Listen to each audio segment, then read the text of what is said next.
The daily code snippet.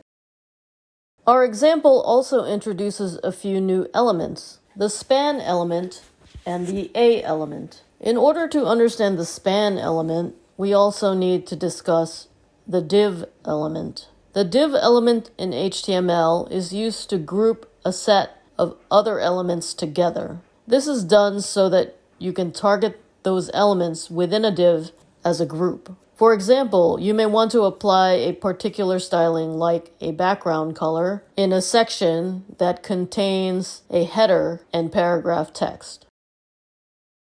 The span element is similar to a div element as it is also used to group content in order to apply unique styling.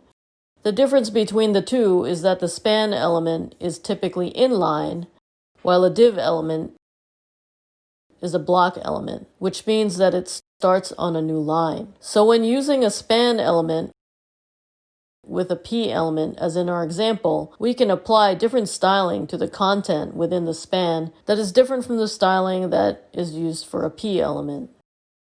It can be equated to using a character style within a paragraph style. Because these span elements also have class attributes, you can also add unique styling that targets each unique class attribute. So a span with a class P-name can look different from a span with a class P-postal-code. Presented by Designers Learn Code.